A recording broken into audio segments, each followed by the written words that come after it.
94,3 FM Radio Tidar proudly present Halo Akmil, 1 jam lebih dekat dengan Akademi Militer. Halo Akmil. 94,3 FM Radio Tidar, radionya generasi terpelajar, 2020 to make your dream come true. Ya, sahabat Tidar di Halo Akmil ya. Spesial pagi hari ini ada tamu istimewa nih sahabat Tidar. Jadi selamat pagi Bapak. Selamat pagi Mbak Luna. Ya, dan selamat datang di Halo Akmil di radio kesayangan kita, Radio Tidar Magelang ya. Jadi sahabat Tidar, kali ini kita kedatangan tamu yang benar-benar inspiratif, yaitu Kepala Peralatan Akmil CPL Latok. Lagi Bapak gimana Selamat nih pagi. kabarnya? Sehat? Baik, sehat. Oke, sebelumnya nih, Bapak ini asli mana sih Pak? Oh gitu, iya. Saya memperkenalkan diri ya. Oke. Nama saya Latok Puspito, Oke. Letnan Kolonel CPL. Saya berasal dari Blitar. Oke. Sekarang jabatan saya diberikan kepercayaan untuk menjabat sebagai Kepala Peralatan Akademi Militer. Demikian. Oke, nah Kepala Peralatan Akademi Militer tuh ini gambarannya kayak seperti apa sih Pak? Mungkin banyak juga yang seperti apa nih? Kayak gitu, orang-orang awam. Iya. Jadi begini Mbak, di Akademi Militer ini terdapat berbagai korp atau multikorp yang semuanya akan mendukung terlaksananya pendidikan Akademi Militer, pendidikan Taruna Akademi Militer. Nah, kami ada korp-korp atau kecabangan-kecabangan, ada Bekang, ada infanteri dan lain sebagainya. Nah, saya sebagai yang dipercaya untuk memimpin korp peralatan. Nah, peralatan ini adalah suatu korp yang berfungsi untuk sebagai badan pelaksana untuk mendukung Taruna Akademi Militer dalam bidang peralatan. Dalam bidang peralatan di sini mempunyai tugas sebagai untuk melaksanakan perbekalan dan pemeliharaan. Nah, pemeliharaan yang kita laksanakan itu pemeliharaan berupa kendaraan, senjata, bidang munisi, dan alat dan bahan teknik. Oke, gitu. jadi Bapak ini kan tugasnya untuk bagian pemeliharaan, jadi untuk merawat gitu ya Pak ya, terus Betul. memperbaiki kalau rusak gitu Pak. Betul.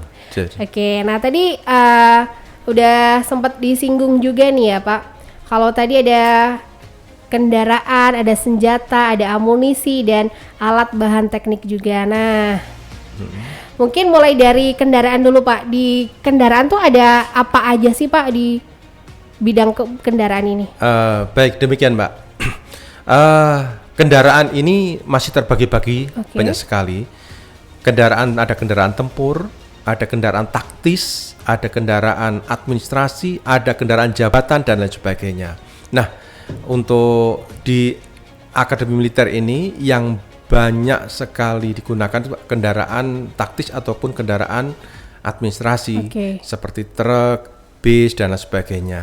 Kalau taktis itu kendaraan yang biasanya 4x4 kekuatannya sehingga bisa naik ke medan-medan yang berat untuk mengangkut taruna ke medan latihan. Nah, ini semuanya untuk bidang kendaraan kita yang mempersiapkan supaya kendaraan ini ready.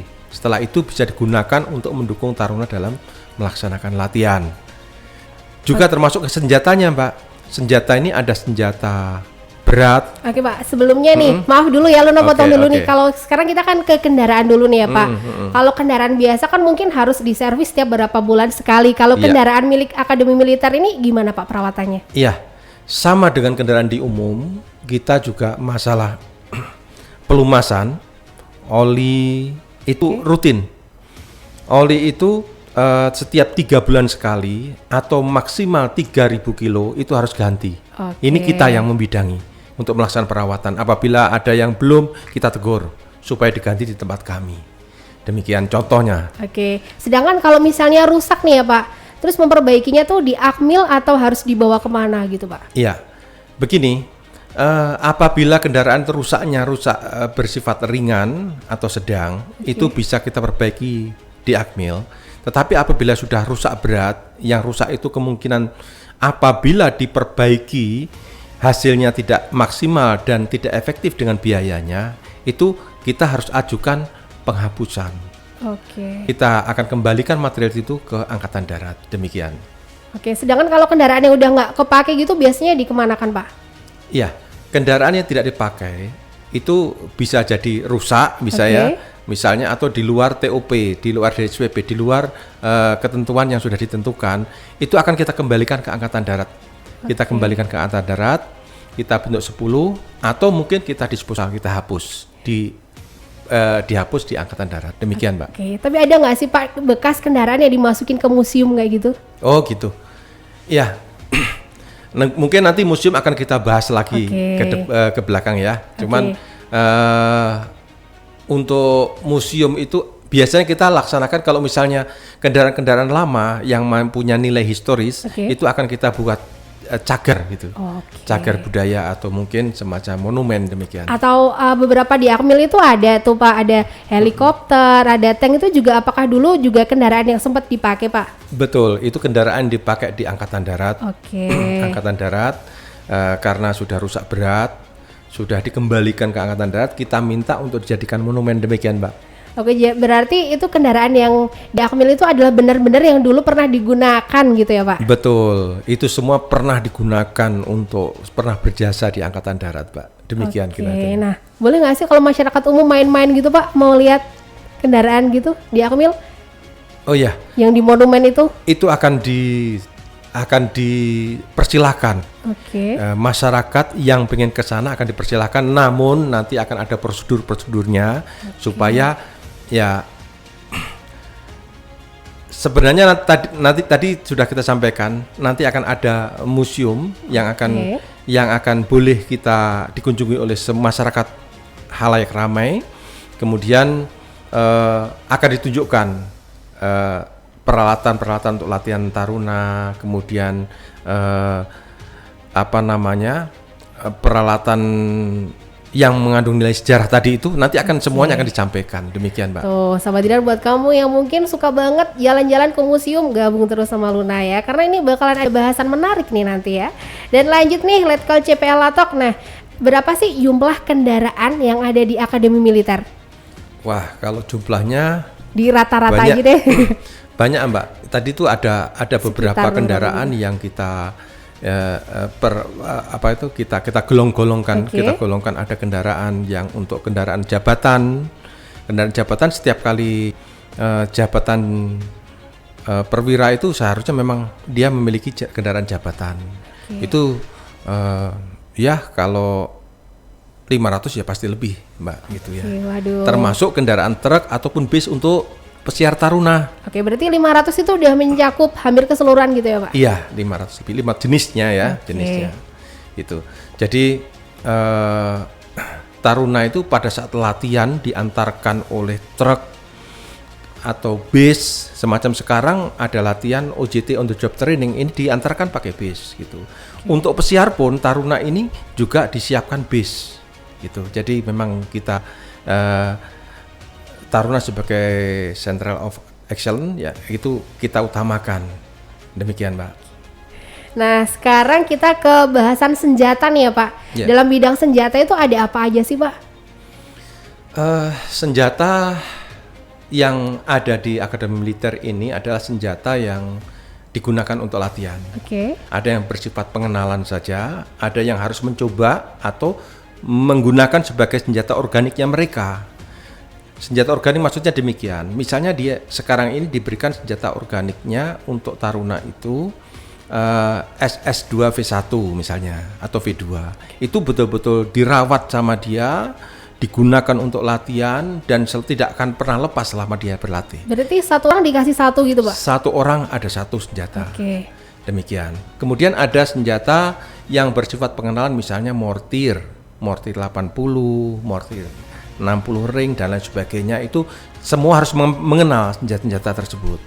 Gitu. Termasuk ada senjata kelompok, Mbak. Senjata kelompok ini ada senjata mesin berat, senjata mesin sedang, atau senjata ringan. Senjata mesin berat misalnya SMB ini kaliber 12,7. Itu bersifat mesin, Mbak. Bersifat mesin otomatis. Kemudian termasuk SMR dan SMS itu SO dan lain sebagainya itu. Demikian, Mbak. Nah, sedangkan kalau misalnya satu taruna gitu biasanya dia tuh bisa menggunakan berapa senjata sih, menguasai berapa senjata gitu Pak biasanya? Ya, senjata untuk taruna itu diwajibkan nanti sampai lulus dari sini. Ya. Di samping dia harus kenal, dia harus bisa menggunakan. Berapa Pak kira-kira jumlah senjata yang harus bisa dia gunakan banyak sekali. gitu? Oke. Banyak sekali. Mulai dari mortir, nanti meriam pun dia harus mencoba. Itu taruna harus mencoba sampai dengan senjata pistol. Nah, bukan hanya itu. Kami juga membina atau merawat senapan ataupun pistol senapan angin. Apabila mereka kurang dalam hal menembak, itu ada senapan angin. Senapan atau pistol angin untuk latihan, Mbak. Yang 5,56 itu. Jadi senapan angin pun itu kita rawat, kita bina untuk taruna. Demikian, Mbak. Dan kalau latihan pun mereka berarti menggunakan senjata asli gitu ya Pak, bukan yang bohongan, kan dia lagi latihan nih gitu, tapi tetap menggunakan senjata asli. Kita menggunakan senjata asli. Hanya mungkin pada saat latihan-latihan taktis itu menggunakan munisi hampa. Kalau munisi beneran ya mungkin bisa ketembak. Sehingga jadi, biar aman buat masyarakat sekitar juga. Masyarakat sekitar sehingga menggunakan munisi hampa. Demikian, Pak. Nah, sedangkan kalau taruna yang lagi pesiar tuh mereka bawa senjata juga nggak sih, Pak? Oh, begini, Mbak. Pada saat taruna pesiar itu senjata kita titipkan. Jadi mereka harus menitipkan senjata itu ke gudang peralatan, ke tempat kami. Nanti selesai pesiar, selesai IB, dia akan harus datang lagi ke sana ngambil lagi. Jadi nggak boleh ketuker itu, Mbak. Jadi senjata itu dia harus tahu nomor senjatanya, gitu. Demikian, Mbak. Oke, nah kita baru sampai bahasan di kendaraan dan senjata. Masih ada 2 bahasan lagi nih Sobat Tidar ya, bersama Letkol CPL Latok. Tadi nanti ada amunisi dan juga alat bahan teknik. Nah, yang penasaran? Gabung terus sama Luna ya. Selamat kembali di FM Radio Tidar, radionya generasi terpelajar 2020 to make your dream come true ya. Sobat Tidar, kita masih di Halo Akmil, 1 jam mengenal lebih dekat tentang Akademi Militer. Dan Luna masih bersama dengan Bapak CPL Latok yang ini sangat inspiratif sekali Sobat Tidar ya. Beliau adalah Kepala Peralatan Akademi Militer. Nah, Bapak ini asli Blitar nih ya Pak ya. Betul. Oke, nah sebelum di Akademi Militer sendiri nih Pak, pendidikan Bapak tuh di mana aja? Oh gitu. Iya, tadi belum kita sampaikan ya. Begini, Mbak. Saya juga alumni Akademi Militer, lulus tahun 1993. Kemudian setelah lulus, saya melaksanakan sarcap dasar kecabangan peralatan di Bandung 1 tahun. Kemudian saya berdinas di Sulawesi. Sulawesi ini ada di Makassar pernah, kemudian di Kendari, di Parepare, sampai Palopo. Itu selama 10 tahun sampai berpangkat kapten atau perwira pertama. Demikian. Kemudian setelah saya naik pamen menjadi berpangkat mayor, saya berdinas di Jawa Timur. Di Jawa Timur, setelah itu sampai beberapa tempat, kemudian saya ditarik di Dirpal dulu, Direktur Peralatan, sekarang Puspal, Pusat Peralatan, sekira-kira 2 tahun.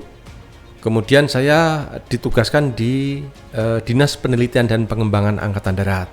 Dan terakhir, alhamdulillah, sekarang diberikan kepercayaan di Akademi Militer. Dulu kami berlatih di sini, sekarang saya diberikan kepercayaan untuk melatih di Akademi Militer. Demikian, Mbak. Jadi gimana Pak perasaannya nih? Dulu jadi taruna, sekarang ngurusin taruna gitu. Iya, betul. Ya dulu perasaan mungkin tidak jauh beda ya dengan sekarang. Hanya dulu itu enggak ada HP, belum ada HP dulu itu. Bedanya itu aja. Kalau sekarang lebih enak, jadi sudah semakin modern. Tapi sama saya kira kedisiplinan. Jadi di sini tempat untuk mendidik para calon-calon pemimpin bangsa, bukan hanya pemimpin TNI, demikian Pak. Kalau di Akmil sendiri udah berapa tahun Pak? Di Akmil ini bertugas saya hampir 1 tahun, baru hampir 1 tahun. Ya mudah-mudahan masih berkesempatan untuk membina taruna, untuk membantu taruna mempersiapkan peralatan tadi itu supaya mereka bisa berlatih dengan benar, demikian Pak. Oke, berarti baru ini setahunan gitu di Magelang ya Pak ya? Iya, betul. Oke, semoga betah ya Pak di Magelang. Amin, pasti betah. Oke, lanjut lagi nih ngobrol-ngobrol soal peralatan Akademi Militer ya sahabat Tidar, yaitu materi peralatan yang digunakan untuk mendukung latihan taruna Akademi Militer. Tadi udah disebutkan ada kendaraan, terus ada senjata, amunisi, dan juga alat bahan teknik. Nah, kendaraan udah dijelaskan juga tadi rinciannya, sedangkan Akademi Militer sendiri punya kurang lebih itu 500-an kendaraan ya Pak ya? Iya, betul. Lanjut ke bagian senjata nih ya Pak ya. Mungkin mau dilengkapin lagi Pak soal senjata ini? Betul Pak. Senjata ini ada juga optiknya. Jadi senjata ini apalagi sekarang ini dilengkapi dengan berbagai alat optik. Alat optik ini mungkin berupa teropong, atau sekarang ada lagi yang namanya NVG, yaitu alat bidik malam. Alat bidik malam ini bisa dengan infrared, bisa juga dengan thermal, sehingga pada saat malam hari mata tidak akan mampu, tapi dengan peralatan itu kita bisa membidik. Di situ ada lawan yang harus kita selesaikan, harus kita tembak, misalnya semacam itu, Mbak. Oke. Nah Pak, kalau digital kan sekarang udah semakin maju, pokoknya kemajuan teknologi itu udah maju. Kalau senjata sendiri juga ada kemajuan jauh gitu nggak sih Pak, dari zaman dulu sampai sekarang gitu? Betul. Jadi senjata pun pasti akan mengikuti. Senjata ini kalau dulu istilahnya mulai dari bambu runcing Mbak ya, itu juga senjata. Jangan salah, bambu runcing juga senjata. Bahkan dulu berhasil mengusir penjajah ya Pak ya, dari bambu runcing. Sampai seiring berjalannya waktu, kemajuan teknologi itu akan selalu mengikuti. Mulai dari senjata senapan yang tunggal menjadi senapan yang bisa semi otomatis 3, bisa menjadi otomatis penuh. Bahkan sekarang ini untuk senjata-senjata sudah ada yang modern. Jadi kalau misalkan itu menggunakan komputer, manakala sudah dikunci, itu bisa kita tinggal ngikuti aja. Jadi sudah komputer yang main yang mengejar target tersebut. Demikian. Sudah canggih ya Pak ya? Sudah semakin canggih. Ya. Terus senjata yang paling baru gitu apa sih Pak? Apakah yang tadi bisa membidik di malam hari gitu Pak? Itu banyak sekali kelebihan. Jadi kalau senjata baru misalnya semacam sekarang ada senjata Arstros dan lain sebagainya, itu mempunyai daya ledak dan akurasi yang sangat akurat. Tetapi kalau misalnya semacam al optik tadi itu akan berkembang terus. Contohnya sekarang dulu pernah pertama-tama dengan menggunakan infrared. Sekarang sudah dengan thermal pun bisa. Jadi dengan panas tubuh manusia atau binatang itu bisa terlihat. Di situ malam hari itu ada sasaran yang harus ditembak, demikian Pak. Waduh, canggih sekali tuh ya Sobat Tidar ya. Nah Pak, kalau perawatannya sendiri seperti apa Pak untuk senjata? Senjata perawatannya hampir sama. Jadi senjata itu kalau kita bidang peralatan, namanya juga bengkelnya yang merawat, sehingga kita harus punya profesionalisme dilengkapi dengan peralatan-peralatannya. Jadi kita harus bisa bongkar sekecil-kecilnya, bisa perbaiki supaya siap pakai, setelah itu diserahkan lagi kepada taruna untuk digunakan. Jadi demikian Mbak. Sedangkan kalau rusak itu gimana Pak? Apakah bisa diperbaiki di Akmil langsung? Iya. Kalau rusaknya ringan itu langsung kita perbaiki. Tapi rusak bersifat berat, misalnya ada laras yang bengkok atau cacat, kamarnya rusak, itu kita akan bentuk 10 akan kita kembalikan ke Angkatan Darat seperti kendaraan tadi itu. Oke, sekarang kita lanjut lagi ke bidang amunisi nih ya Pak. Iya. Amunisi itu ada apa aja Pak? Begini Mbak, tadi di awal saya sudah sampaikan peralatan membina fungsi material berupa pemeliharaan dan perbekalan. Nah, munisi ini kita fungsinya sebagai perbekalan untuk membekali, untuk memberikan. Jadi kalau senjata kendaraan tadi merawat, tapi pembekalan ini munisi itu membekali. Jadi setiap kali taruna akan melaksanakan latihan, itu akan kita bekali dengan munisi. Ada munisi tajam, misalnya untuk latihan menembak, untuk lomba nembak dan lain sebagainya, itu ada menggunakan munisi tajam. Untuk latihan perembesan itu menggunakan munisi tajam. Tetapi ada latihan tertentu yang tidak bisa menggunakan munisi tajam, itu harus menggunakan munisi hampa. Jadi kalaupun nembak kena pun nggak masalah, demikian Pak. Oke, berarti nggak bahaya gitu Pak, kalau kena nggak apa-apa gitu? Ya, kalau munisi hampa tidak bahaya, tetapi kalau didekatkan tempelkan ya bahaya juga. Oke. Karena ada daya ledaknya gitu. Oke, berarti semua taruna tuh kalau lulus udah harus mahir menembak gitu Pak? Betul, jadi taruna harus diperkenalkan dengan berbagai senjata dan berbagai munisi, tetapi dia juga harus di samping itu dia harus mencoba, sehingga pada saat dia lulus nanti dia sudah merasakan, dia tahu, bisa ngajari kepada anak buahnya tentang senjata atau munisi.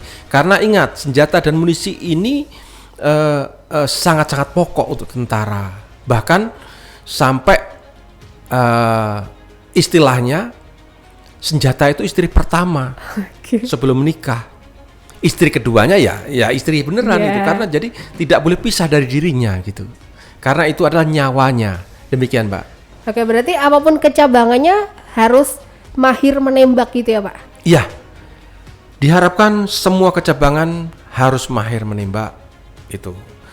Kalau kecabangan PAL, kan ada taruna kecabangan PAL seperti kami, sekarang ini juga ada kecabangan PAL, itu bukan hanya mahir menembak, tetapi dia juga mahir untuk memelihara, mahir untuk memperbaiki.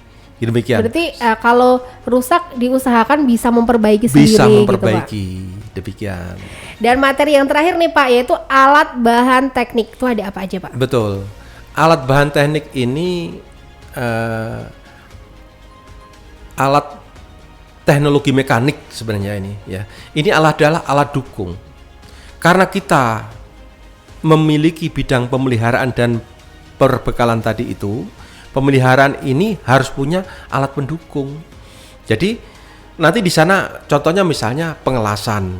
Jadi kan pada saat ada rusak senjata tadi harus bisa dilas.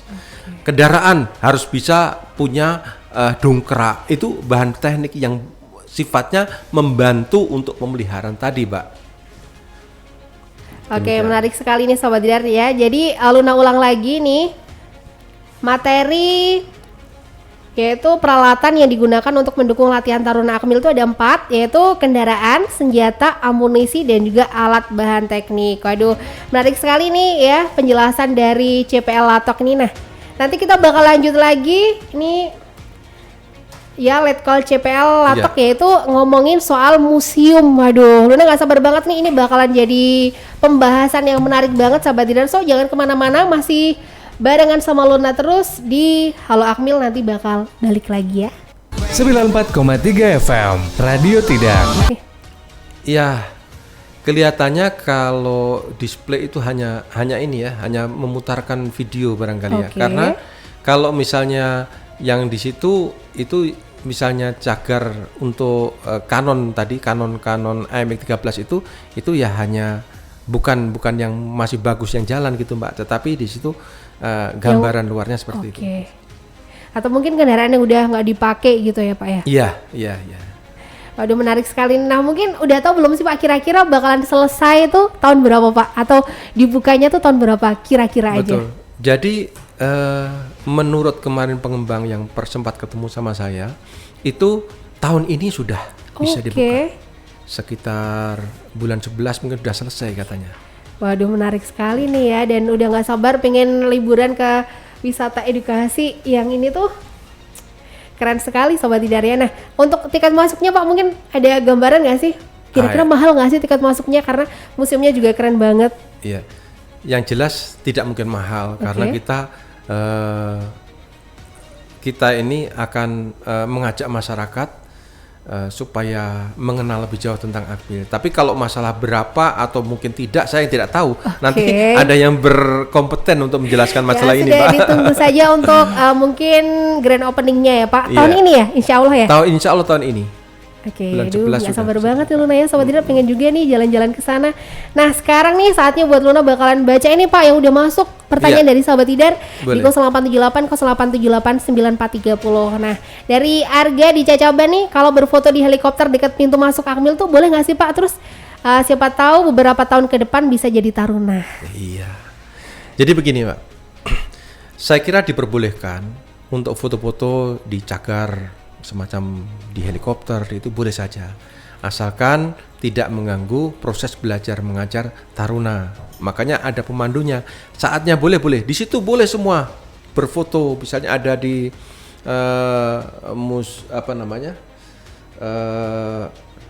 Patung Sudirman atau mungkin di tank dan lain sebagainya, itu pasti diperbolehkan karena itu salah satu kebanggaan bagi yang pernah masuk ke Akademi Militer. Demikian. Oke, selanjutnya nih dari Nina di Tempuran nih Pak. Ini masih soal itu kendaraan yang dipajang ya. Ini katanya dulu pernah masuk di Akmil itu jalan-jalan Pak masuknya. Pas dulu ada jalan Santai Goes itu loh Pak. Iya betul. Ya, dia pernah ke sana terus pas ikut aerobik juga di sana dan dia penasaran apakah kendaraan itu tuh dulu pernah dipakai buat perang beneran nggak sih? Iya. Kebanyakan Mbak, kalau kendaraan-kendaraan tempur ada panser atau tank. Kalau panser itu pakai roda Mbak ya. Kalau tank itu pakai keripyak, itu pakai rantai. Itu bedanya di situ. Itu memang digunakan pada masanya untuk berperang. Jadi itu kendaraan lapis baja yang saat itu digunakan untuk berperang sehingga ada nilai sejarahnya, sehingga dipasang di situ. Kalau mau berfoto pasti diizinkan gitu ya. Mungkin akan ada pemandunya, lebih bagusnya akan kesini. Jadi itu kebanggaan Pak. Orang yang pernah datang masuk ke Akademi Militer kemudian berfoto dengan di sini itu kan sebagai bukti bahwa dia pernah ke sana dan mudah-mudahan itu bisa menyebar kepada yang lainnya. Menginginkan banyak yang ingin masuk taruna gitu Pak. Atau kadang kalau Luna lihat tuh bahkan di pintu masuk itu aja banyak yang suka foto di situ loh Pak, di pinggir jalan itu loh. Iya. Itu juga banyak banget yang foto. Saya kira nggak masalah, yang penting tidak mengganggu pas proses serah terima jabatan piket dan lain sebagainya itu ya nggak masalah, silakan aja. Demikian. Agak menarik sekali bahasan di hari ini ya Sobat Tidar bersama Letkol CPL Latok, yaitu Kepala Peralatan Akademi Militer. Nah mungkin terakhir CPL Latok ada pesan buat taruna? Pesan buat taruna saya kira enggak. Pesan buat adik-adik yang mau masuk taruna saja ya. Buat Sobat Tidar aja. Untuk adik-adik yang mau masuk atau mencoba mengabdikan dirinya kepada negara melalui jalur militer sebagai taruna Akademi Militer, silahkan dipersiapkan mental, fisik, dan akademiknya. Kemudian untuk mendapatkan gambaran yang lebih nyata, silahkan datang ke Akademi Militer. Insya Allah tahun ini akan dibuka museum dan bisa mungkin akan berwisata di Akademi Militer untuk melihat aktivitas taruna, sehingga kalian semua akan punya semangat, punya dedikasi, punya keinginan untuk masuk menjadi taruna, mengabdi kepada negara dan bangsa melalui Taruna Akademi Militer. Demikian Mbak. Oke, terima kasih banyak buat ngobrol-ngobrolnya hari ini Letkol CPL Latok. Semoga sehat selalu dan sukses selalu buat Letkol CPL Latok. Amin, terima kasih. Ya Sobat Tidar, terima kasih juga buat kamu yang sudah stay tune barengan sama Luna di Halo Akmil, 1 jam mengenal lebih dekat tentang Akademi Militer. Sampai ketemu di Senin depan ya Sobat Tidar.